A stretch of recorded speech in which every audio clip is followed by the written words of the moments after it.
श्रीपाद महाराज के, श्रीपाद महाराज के, श्रीपाद महाराज के जय। हरे Krishna.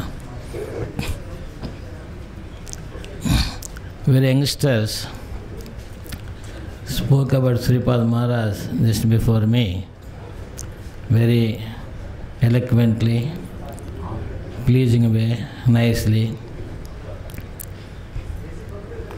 So I have not much to say.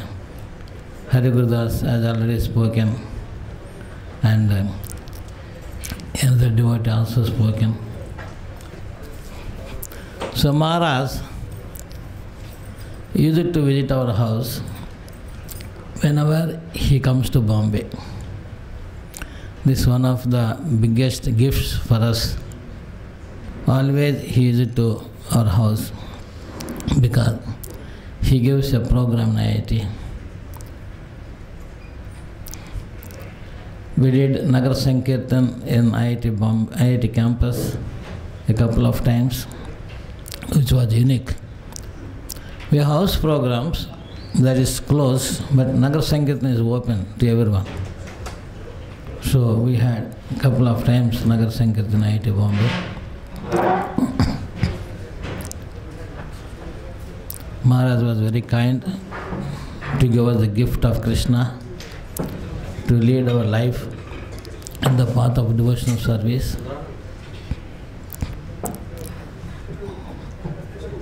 We got introduced to Maharaj through Bhakti Vedanta Institute here, Mukunda Prabhu.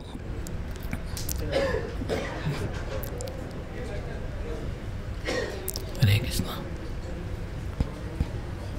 Mukunda Prabhu and a few other BI devotees used to come to IIT campus to conduct satsang there.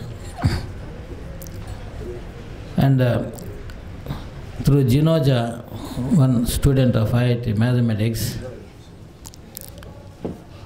he came to our house and made us a life member. And then Mukunda Prabhu proposed that now that because we are life member, so we should organize the weekly satsang at our place.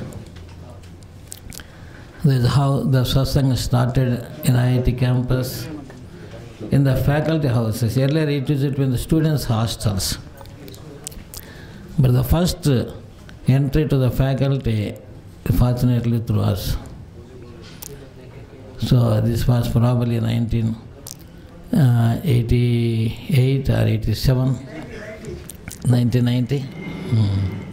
1990. Since then, the program went on continuously, never stopped, whether we are in Bombay or not.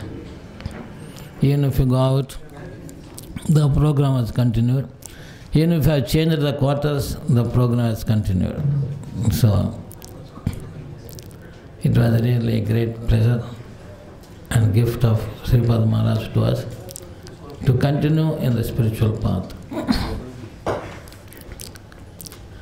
After I moved to Kuwait, 2003 or so, then we continued the preaching there also in the same way that is being conducted in IIT campus in our residence. We have a lot of devotees there. They used to come to see our ashram in Shrila whenever they happen to visit India. We tried to invite Shripad Maharaj many times to come to Kuwait, but some reason or other it never took place. Once Shripad Maharaj called me and said that I wanted to come to Kuwait next week. But that time, unfortunately, we were in India. So that could not be made possible. We had opportunity to travel with Shripad Maharaj to Pandharipur, Dwaraka. In all these occasions, we really relish his presence with us. Shripad Maharaj is very kind, cordial. We never saw him angry. Always he is peaceful and silent. This is one of the greatest quality everybody says about Shripad Maharaj.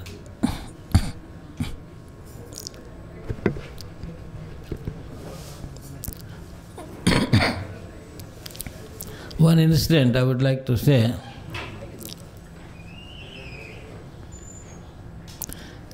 Sripad Maharaj is a great devotee and also a scientist.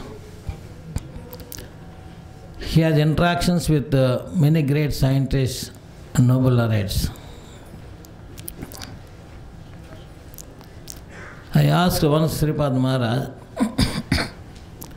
Maharaj, we are scientists, we are so-called scientists anyway, and we feel reserved to talk to the great Nobel laureates, though we are in the same scientific field. But you left the scientific field long ago, still you are able to interact with the Nobel laureates. What to actually discuss with them about science? So he just smiled. That's it. That is the answer. So to get an interview with the Nobel laureates is not so easy.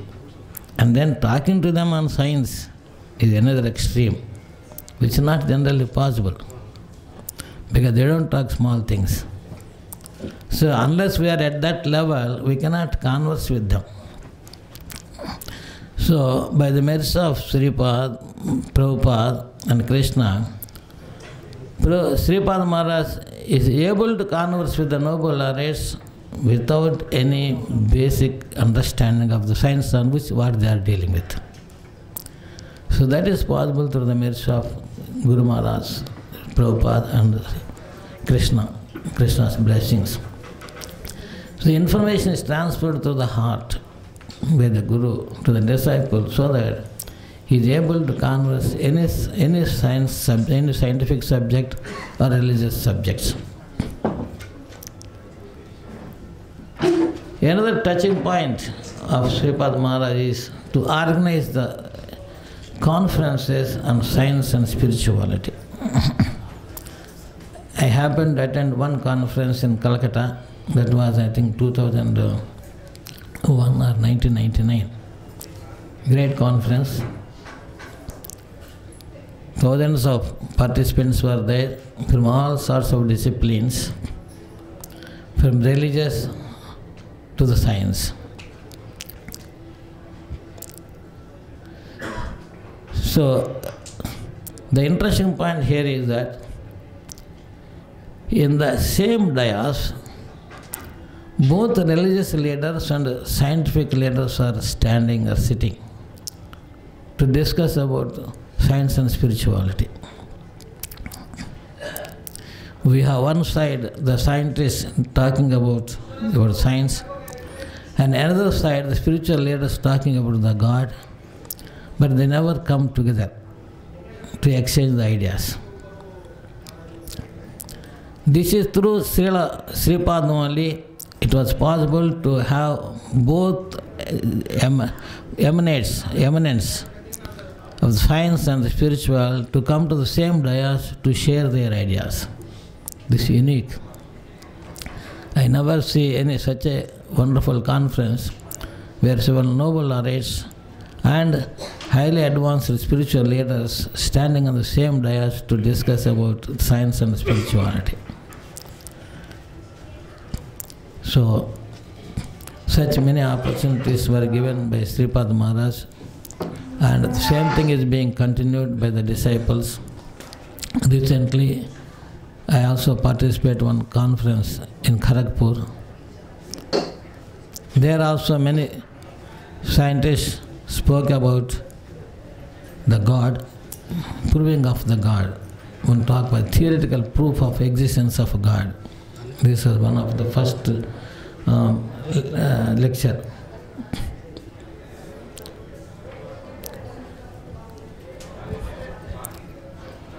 Sripad Maharaj discussed with the scientists. Many devotees might be knowing the inner truth behind it, but the way I understood it as follows. The religious leaders have the information of the scriptures, like Bhagavad Gita, Srimad Bhagavatam or Vyas and things like that. The scientists have the intelligence, particularly Nobel laureates, to discover the things, new things, hidden secrets. For example, Newton has discovered the gravity, which is not seen. And many discoveries are not seen to the open eyes. But through the intelligence only they could recognize the hidden secrets of the nature. The scientists have the intelligence to see something which is not seen, and the religious leaders have the information about Krishna and our religious scriptures. If this information is fed to the scientific community, and if they divert their attention of thinking from nature to the God, then probably they will evolve much more secrets than what we otherwise know. For example, Sripad Maharaj discovered a particle called spiritron. So electron, neutron, proton, and a spiritron. Without the spiritron, the spirituality has not entered into the scientific domain. People talk of quantum mechanics, but still it is a science only. So many such introductions of the new particles might have come into existence by the merits of Srila Sripad Maharaj. So this is for the others to follow up with the spiritron, to introduce a theory by which the science, the spiritual information can be transferred to the technology.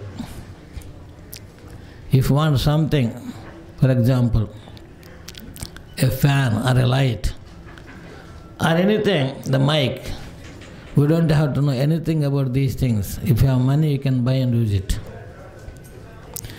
But the spiritual knowledge so far is not like that. You cannot buy with the money the love of God. So you have to practice yourself. Even he has to practice by himself to get the love of Krishna. Because technology is missing here. Only science is there. So Sripad Maharaj is introducing the spiritron is to bring technology to the spiritual domain.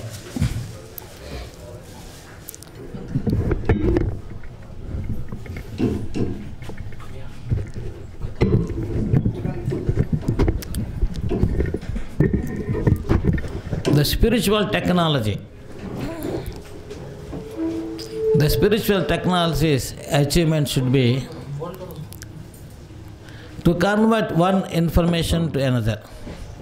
Like we can convert money to any of the things that we like to have in the material world. Similarly, spiritual technology should be able to convert whatever we have towards love of God. Everyone is blessed with certain talents, and the talents that they have got may not be able to turn them towards the spiritual side, but the technology should help everyone come towards the spiritual side and get the love of Krishna. We are very fortunate to have long association with Sripad Maharaj. After I took retirement from Kuwait University, I thought that is enough what we have earned so far. No need to accumulate more and give to somebody who, in what way they use, we don't know. So better to utilize the resources the way it is pleasing to Krishna and Guru Maharaj, Sripad Maharaj. So in Kuwait University, retirement is 75 years. Many people die while working only. So they have no time to spend, but they will accumulate. And what they will do at the end, nobody knows. So when I am leaving Kuwait University, many asked me, why you are leaving? Are you going to take up another job? I said, no. I am leaving this not for taking another job, but to move more seriously towards the spiritual side. They said, is it like that? We never heard any such changeovers. If you lose one job, you take another job, another job, another job, like that. So I told the same thing to them, that I will earn a lot of money and I will not have time to enjoy it, or to make it available to others. So, with the money we gathered so far, either in IIT Bombay or ISRO or Kuwait University, we started Bhagavad Bhakti Seva Sangham, which was originally introduced by Sripad Maharaj in Mumbai, in Bombay, Bhagavad Seva Sangham. And the same concept we started with the blessings of Sripad Maharaj, Bhagavad Bhakti Seva Sangham in Kerala, in our native place, with the same concepts what Sripad Maharaj is teaching to us. It has 2 ashramas. One ashrama is Sripad Ashram. Sripad Ashram consists of 2 apartments, big apartments. So this is in the center of Kerala city, where surrounded by colleges, schools. So the main object of Sripad Ashram is to cultivate Krishna consciousness among the students. And about 4 kilometers from Sripad Ashram, the small village known as Chandra, there we built Prabhupada Ashram in 20 cents land. It consists of Rasbihari Mandir and devotees to stay, seminar halls, Goshala, Tulasivan, and many other such things surrounded. And it's mainly for Grahasthas, Vanaprasthas and Sannyasis. Prabhupada Ashram is for Grahasthas, Vanaprasthas and Sannyasis, and Sripad Ashram is for Brahmacharis. So we recently, Sripad Ashram was inaugurated a year ago, and we already have some students with us. And Prabhupada Ashram was inaugurated last month, 22nd. And we have a couple of devotees there. So we pray to Sripad Maharaj and Srila Prabhupada to bless us in our path of moving towards Krishna consciousness and end our life in Krishna consciousness. We have definitely blessings of Prabhupada and Sripad. That's why we are able to, by the mercy of Sripad Maharaj, to turn our lives from science to the spiritual. We pray to Sripad Maharaj to continue shower his blessings on us and all our family members and the people residing in the ashramas for his continuous mercy. Hare Krishna.